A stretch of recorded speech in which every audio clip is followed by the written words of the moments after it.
671, apakah kamu tidak ingin bertanggung jawab terhadap aku? Karena, aku sadar, aku lebih suka kubis. Sebelum bibirnya bisa pergi, mata dingin Lu Tingqiao dibakar. Dia langsung memegang bagian belakang kepalanya dan memperdalam ciuman. Berbeda dengan belayan cahaya gadis itu, sentuhannya segera membuka mulutnya untuk serangan gencarnya. Di ruangan yang sunyi, mereka nyaris tidak bisa mendengar suara ciuman tak jelas dan gesekan di antara pakaian mereka ketika gairah mereka menyulut udara di malam yang sunyi itu.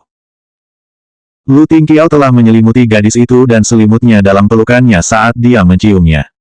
Tangannya tanpa sadar masuk ke dalam selimut, menelusuri lehernya dan mengikuti tulang punggungnya sampai ke tulang ekor, sampai dia menyentuh satu-satunya pakaian yang tertinggal di tubuhnya. Bocah ini sebenarnya telah benar-benar menanggalkan semuanya, kecuali celana dalamnya yang tipis, dia tidak mengenakan apa-apa. Sialan, ada tanda-tanda Lu Tingqiao menyerah pada rasa laparnya ketika dia memegang rahangnya dan menciumnya dengan lebih agresif. Ningxi merasa pusing saat bibirnya mati rasa dan dia merasakan jari-jari kasar berdesir di kulitnya, membangkitkan gelombang gemetar. Dia tidak terlalu terbiasa dengan perasaan asing ini, namun, dia tidak merasakan penolakan dan jijik seperti di masa lalu. Meskipun dia jelas bahwa dia berada di ambang berbahaya kehilangan kendali, dia masih merasa yakin. Hanya karena orang ini adalah dia. Detik berikutnya, tubuhnya dengan lembut diletakkan di tempat tidur. Dalam kegelapan malam, mata pria itu tampak seperti binatang buas yang telah kelaparan selama sejuta tahun. Dengan kedua tangan di kedua sisinya, dia menguncinya dan menggeram, kenakan pakaianmu. Napas Ningxi berantakan saat dadanya naik dan turun dengan marah. Dia tertegun ketika mendengarnya. Hah! Ketika dia sedikit lebih jernih, Ningxi berkedip dan bertanya, kamu yakin kamu ingin aku memakainya? Mengapa aku merasa sepertinya ini tidak terlihat berkembangkan? Seperti kamu tidak mengikuti skrip.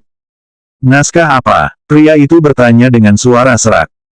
Ningxi memikirkannya dengan cukup serius. Yah, intinya adalah pemimpin laki-laki pasti tidak akan membiarkan perempuan memimpin mengenakan pakaiannya. Bukankah kita harus mencurahkan hati kita satu sama lain, lalu melebur satu sama lain dengan ganas dan menghabiskan malam bersama? Lu Tingqiao mengertakkan gigi dan mencondongkan tubuh ke depan, menggigit bibirnya. Kamu yakin tubuhmu bisa mengatasinya sekarang?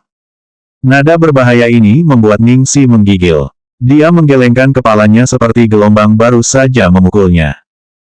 Bahkan jika dia tidak memiliki luka pada dirinya dan masih bisa melompat-lompat, dia merasa mati lemas. Tunggu, apakah ini berarti Anda benar-benar mempertimbangkan untuk mengikuti naskah? Anda hanya berhenti karena luka saya? Ningxi memikirkannya, lalu berkata, saya ingat, ketika saya pertama kali bertemu dengan Anda mengatakan kepada saya bahwa Anda hanya akan tidur dengan seseorang jika pernikahan berada di garis depan. Mata Lu Tingqiao menyipit dengan dingin, apakah kamu tidak mau bertanggung jawab untukku? Ningxi tertegun lagi dan menyandarkan dirinya di sikunya. Ada yang tidak beres. Naskah ini masih tidak benar. Bukankah laki-laki itu yang bertanggung jawab atas perempuan itu? Lu Tingqiao mengangguk pelan. Aku juga tidak apa-apa. Ningxi tidak tahu harus berkata apa. Dia telah jatuh ke perangkap. Dia benar-benar tidak bisa terganggu sama sekali ketika berbicara dengan iblis. Jadi, malam ini, Ningxi harus mulai mempertimbangkan masalah lain. Pengakuannya dilakukan karena hasrat di tengah panasnya momen itu. Lalu, bagaimana dengan setelah pengakuan? Bagaimana dia bisa menyelesaikan ini? Dan sekarang dia dan Lu Tingqiao, apa hubungan mereka satu sama lain sekarang? 672. Lu Tingqiao melihat ke bawah dan melihat beberapa tanda merah di bahunya karena secara tidak sengaja tergores oleh Ningxi. Kapan aku akan menghadiri pernikahanmu? Tang Lang menggoda. Es di mata Lu Tingqiao sedikit meleleh. Aku akan menyerahkan itu padanya. Ketika dia menyadari bahwa Lu Tingqiao jelas telah menjadi lebih lembut dan memiliki tatapan penuh kasih setiap kali dia menyebut Ningxi, Tang Lang yang tersenyum ke arah luar tidak bisa tidak khawatir. Terserah dia. Jika terserah Little Junior Sister, dia tidak akan pernah bisa menghadiri pernikahan mereka di masa ini. Berdasarkan apa yang dia ketahui, Little Junior Sister adalah orang yang sangat percaya terhadap pernikahan. Dia benar-benar tidak percaya bahwa ada orang yang mampu meyakinkannya untuk memasuki makam yang disebut pernikahan, bahkan jika itu adalah Lu Tingqiao sendiri. Dia tidak yakin apa status hubungan Ning Ning dan Lu Tingqiao saat ini. Ayah gula, kekasih, atau pasangan. Tidak peduli yang mana itu, dia tidak berpikir terlalu percaya diri tentang hasil hubungan mereka karena kepribadian, pekerjaan, kehidupan, latar belakang, dan bahkan prinsip mereka terlalu berbeda. Kepribadian liar junior kecil yang liar dan liar melawan kedudukan es Lu Tingqiao yang dingin dan sombong itu terlalu bertentangan.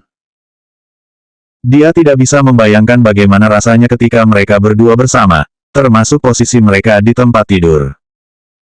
Ketika fajar menyingsing, Ningxi membuka matanya dengan bingung. Dia tanpa sadar melihat sekeliling dan melihat bahwa Lu Tingqiao sudah bangun, duduk di sofa di seberangnya. Dia memiliki laptop di pangkuannya ketika dia melihat grafik dan angka di layarnya dengan fokus penuh. Cahaya mengalir melalui jendela dan menyorot rambutnya, melapisinya dengan sinar keemasan, membuatnya menjadi pemandangan yang luar biasa indah. Dia berpikir dalam hati, hal terindah di dunia ini harus bangun pagi-pagi dengan sinar matahari dan kamu di sisiku. Seolah menyadari sedang ditatap, Lu Tingqiao mendongak dari layar dan bertemu dengan mata gadis itu. Kamu sudah bangun. Ningxi mengangguk dan menguap.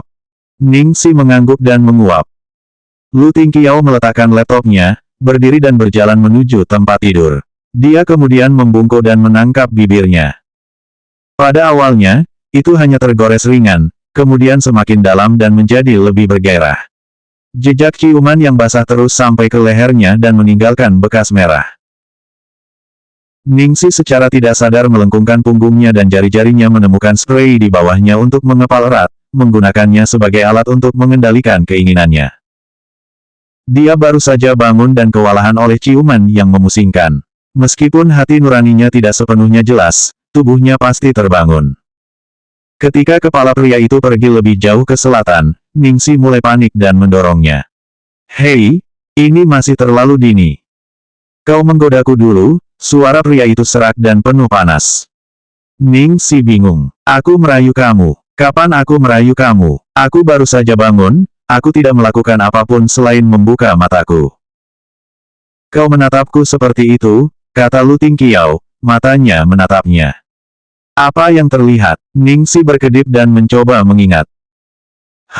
Sepertinya Lu Tingqiao memiliki masalah dengan cara dia memandangnya sebelumnya. Sejak mengaku pada Lu Tingqiao tadi malam, dia membiarkan penjagaannya turun dan menumpahkan semua penyamaran, yang tak terelakkan mengungkapkan perasaannya yang sebenarnya. Ningxi memegang wajah pria itu di tangan mungilnya dan tidak bisa menahan tawa. Bos besar, kamu terlalu mudah tergoda, bukan? Apa yang terjadi dengan dewa laki-laki yang bisa melawan semua godaan duniawi? 673. Respons pria itu adalah menciumnya lagi. Ningxi. Ayo pulang. Dokter bilang lukamu stabil, jadi kamu bisa bergerak sekarang.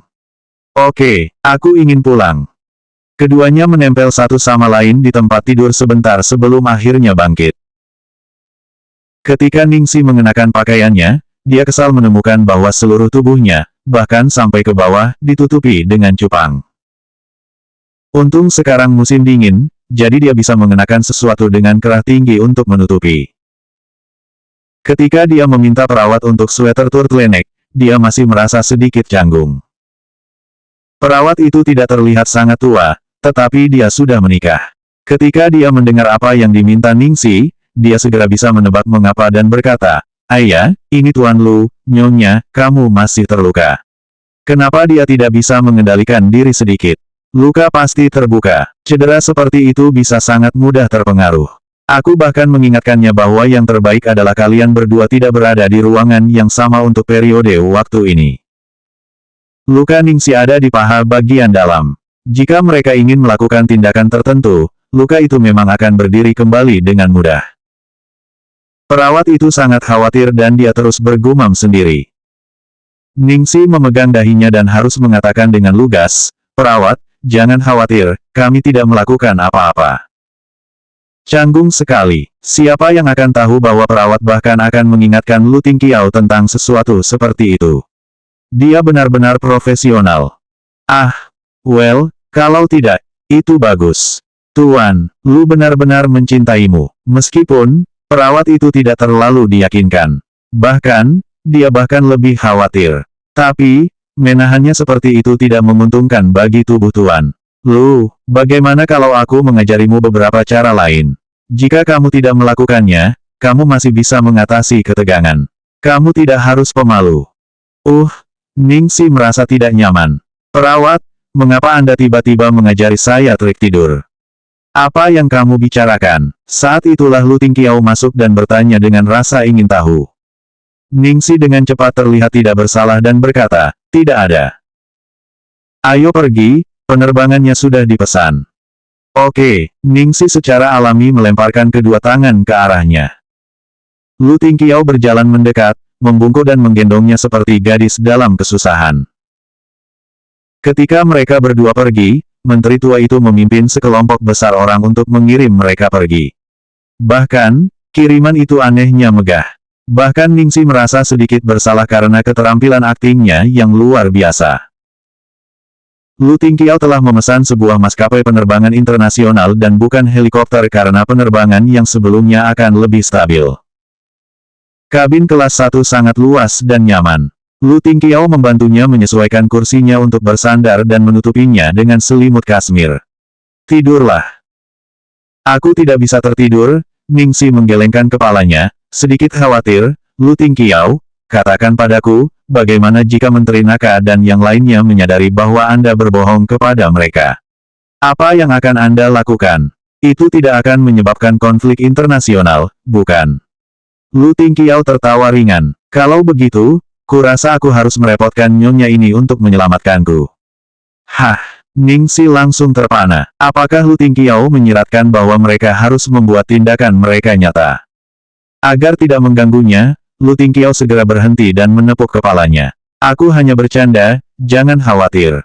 Mereka sudah mendapatkan apa yang mereka inginkan, jadi meskipun mereka tahu, itu bukan apa-apa. Ningsi mengangguk lega. Kemudian, Lu Tingqiao tiba-tiba menatap ke arahnya dan berkata, Ningsi, bolehkah saya mengajukan pertanyaan? Iya nih. Mengapa pilihanmu pada akhirnya, aku? Biarkan aku berpikir, Ningsi berpikir sejenak lalu menjawab, 1% alasannya jelas karena kau sangat matang, stabil, dapat diandalkan, tampan, dan sangat baik padaku. Alis Lu Tingqiao naik. Lalu, bagaimana dengan 90% lainnya? Ningsi berkedip, 90% lainnya, tentu saja, karena Little Treasure. 674. Ningsi berkata, 90% lainnya, tentu saja, karena harta karun kecil. Lu Tingqiao terdiam. Little Treasure adalah bonus yang sangat besar, bukankah itu terlalu banyak? Dia langsung menambahkan 99 poin. Dia benar-benar tidak tahu apakah akan bahagia atau merasa tidak bahagia. Ketika dia melihat senyum licik gadis itu, Lu Tingqiao menyipitkan matanya. Kamu. Ketika Ningsi dan Lu Tingqiao mendarat, itu sudah malam. Hanya sopir yang datang menjemput mereka. Di mana Jingli? Lu Tingqiao dengan santai bertanya ketika mereka masuk ke mobil. Sopir itu tampak agak canggung ketika dia menjawab, Tuan kedua sibuk, jadi dia tidak bisa datang sendiri. Ketika dia mendengar ini, Ningsi mengangkat alisnya dan berkata, sibuk. Saya pikir dia hanya tidak ingin melihat saya. Sopir itu terdiam. Tanpa mengungkapkan apapun, Nona Ningsi bisa menebak dengan sangat akurat. Kata-kata guru kedua, kata demi kata adalah, aku tidak pergi. Aku tidak pernah ingin melihat wanita itu lagi. Mulai sekarang, di mana aku berada, dia tidak akan berada di dekatku, dan di mana dia, aku tidak akan berada di sana. Lu Tingqiao secara alami menebak alasan Lu Jingli tidak datang juga. Haruskah kita menjelaskan kepadanya? Ningsi menggelengkan kepalanya dan mengejek, tidak. Tunggu sampai dia melihat saya sendiri, saya ingin mengejutkannya. Hehe, melayani dia dengan benar karena menjadi pengacau seperti itu. Sopir mengawasi mereka berdua di kursi belakang dan berpikir itu aneh. Tuan dan Nona Xiaoxi tampak rukun. Apa yang salah? Dia tanpa sadar menatap asisten Cheng di sampingnya dengan curiga dan menatapnya untuk mengatakan, apa yang terjadi? Cheng Feng balas menatapnya dan tidak mengatakan apa-apa. Dia hanya menjawab dengan tatapan yang mengatakan, siapa yang bisa saya tanyakan? Maksudnya adalah karena Nona Ningxi telah diselamatkan, suasananya berbeda. Dia curiga bahwa mereka telah melihat cinta sejati pada saat dibutuhkan. Namun, apakah ini benar atau tidak, dia masih harus mengamati sebentar lagi. Bagaimanapun, di D.C., mereka berdua berpura-pura menjadi suami istri. Dia tidak bisa memastikan apakah cara-cara yang penuh kasih dan tampilan kasih sayang itu nyata atau palsu. Saat Cheng Feng memikirkan hal ini, di kursi belakang, Lu Tingqiao tiba-tiba membungkuk dan mencium Ningxi. Sopir, yang menyaksikan adegan ini bermain melalui kaca spion, memiliki selip tangannya dan hampir kehilangan kendali kemudi. Bos, saya sedang mengemudi di sini. Tidak bisakah kau tiba-tiba mengejutkanku? Cheng Feng hanya terpana dan di kepalanya hanya satu pikiran yang tersisa, sangat bagus, tidak perlu untuk pengamatan lebih lanjut. Ini jelas memukul paku di papan. Berdasarkan sikap dewasa bos, jika orang lain tidak membalas kasih sayang, dia pasti tidak akan membuat langkah acak. Tuhanku, apakah dia baru saja melihat apa yang terjadi? Apakah dia bermimpi? Bos telah menunggu hari ini untuk datang. Ah, mengapa dia merasa lebih bahagia daripada jatuh cinta sendiri? Di belakang, Ningxi tidak kalah terkejutnya dengan Cheng Feng dan sopir di depan. Dia dengan cepat mendorong Lu Tingqiao pergi. Dia tidak bisa tidak memerah karena dia berusaha untuk tenang. Hei, apa yang kamu lakukan? Jangan lakukan omong kosong seperti itu di siang hari bolong. Tuhanku, apakah dia baru saja melihat apa yang terjadi? Apakah dia bermimpi? Bos telah menunggu hari ini untuk datang. Ah, mengapa dia merasa lebih bahagia daripada jatuh cinta sendiri? Di belakang, Ningxi tidak kalah terkejutnya dengan Cheng Feng dan sopir di depan. Dia dengan cepat mendorong Lu Tingqiao pergi. Dia tidak bisa tidak memerah karena dia berusaha untuk tenang. Hei, apa yang kamu lakukan? Jangan lakukan omong kosong seperti itu di siang hari bolong. Yang paling penting, ada orang lain di depan. Lu Tingqiao menatapnya dan berkata dengan acuh tak acuh, kamu terlihat sangat lucu sebelumnya, aku tidak bisa menahannya. Ningxi terdiam. Apa-apaan? Apakah itu salahnya lagi? Bukankah dia hanya mengatakan dia ingin mengejutkan Lu Jingli? Apa yang lucu dan tak tertahankan tentang itu? Apakah dia bahkan tergoda oleh itu juga? Serius, terkadang dia benar-benar tidak mendapatkan iblis. 675, apa? Saudaraku ingin terjun ke sungai. Di depan, untuk keselamatan mengendarai mobil, sopir sangat sadar menekan tombol yang membelah pembatas untuk privasi mereka. Ningxi menggembungkan pipinya dan terlihat marah. Dia pasti punya alasan untuk percaya bahwa Lu Tingqiao sengaja membalas dendam karena dia mengatakan bahwa 90% untuk Little Treasure.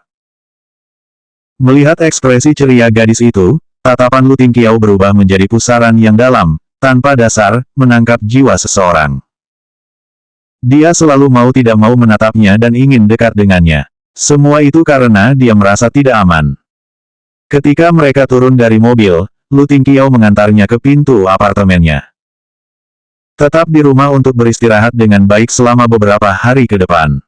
Jangan berlarian, ingat Lu Tingqiao dengan serius. Ningxi mengangguk patuh. Jelas, dengan kakiku ini, bahkan jika aku ingin berlari, aku tidak bisa. Lu Tingqiao menatapnya dengan curiga. Dia bertaruh bahwa bahkan jika kedua kakinya ditembak, itu tidak akan menghentikannya bergerak secara aktif.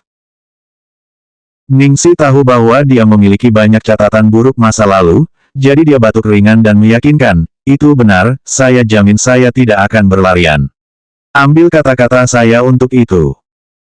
Setelah dia mengulangi ini berulang-ulang, Lu Tingqiao tidak punya pilihan selain mempercayainya. Kalau begitu, aku akan pergi sekarang. Meninggalkan begitu cepat. Ini masih terlalu dini, mengapa kamu tidak datang untuk minum teh sebelum pergi? Ningxi bertanya. Dalam sekejap, ekspresi pria itu langsung menjadi berbahaya lagi. Apakah kamu tahu apa yang tersirat dari kata-katamu itu terhadap seorang pria? Ningsi langsung bingung dan mulutnya bergerak-gerak. Hei, apa yang kamu pikirkan? Aku hanya mengundang kamu untuk minum teh. Aku menyiratkan apa kata-kata di permukaan. Aku tidak mengundang kamu untuk melakukan yang lainnya. Lu Tingqiao, adalah Anda yang rusak sekarang. Lu Tingqiao memegangi pinggangnya dan menciumnya dengan kasar seolah-olah dia ingin melepaskan semua emosinya yang terkubur melalui ciuman itu. Terinfeksi olehmu. Ningsi terdiam. Kesalahannya lagi. Juga, mengapa sekarang setiap kali dia dan iblis tidak ada di halaman yang sama, mereka akan mulai berciuman. Setelah meninggalkan Regal Riveria, Lu Tingqiao tidak segera pulang. Dia pergi ke tepi sungai sebagai gantinya. Bos, kamu tidak akan pulang. Cheng Feng ragu untuk bertanya. Dia sudah mendapatkan apa yang diinginkannya. Mengapa itu terasa seperti bos masih memiliki hal-hal yang membebani pikirannya? Di bawah angin dingin di seberang sungai, Lu Tingqiao menyalakan sebatang rokok dan tidak mengatakan apa-apa. Cheng Feng juga tidak ingin bertanya, jadi dia pergi begitu saja. Lu Tingqiao jelas ingin sendirian untuk sementara waktu, itu yang bisa dikatakan Cheng Feng. Jadi, Cheng Feng dan sopir masuk ke mobil dan pergi dulu. Setengah jalan, telepon sopir berdering. Itu Lu Jingli. Halo, Tuan kedua. Di mana kakakku? Apakah kalian menjemputnya? Lu Jingli terdengar agak canggung di ujung telepon yang lain. Ya, kami sudah melakukannya. Tuan kedua, apakah ada yang Anda butuhkan? Lalu, mengapa dia belum kembali? Sepertinya Lu Jingli sudah menunggu di rumah. Oh, Tuan belum pulang. Dia mengutus Nona Ningsi pulang dulu lalu pergi ke tepi sungai sendirian, jawab sopir itu dengan jujur. Apa, saudaraku ingin melompat ke sungai? Teriak Lu Jingli sebelum sopir bisa melanjutkan, lalu teleponnya mati. Gendang telinga sopir itu terguncang oleh teriakan itu dan dia tertegun. Kapan aku bilang Tuan ingin melompat ke sungai? Aku tidak, kan? Aku hanya bilang dia pergi ke tepi sungai. Bagaimana guru kedua mendengar apa yang dia pikir dia lakukan? Bagaimana mungkin dia salah paham seperti itu? Mulut Cheng Feng bergerak-gerak geli. Proses berpikir Tuan kedua agak tidak biasa. Selanjutnya bab 676.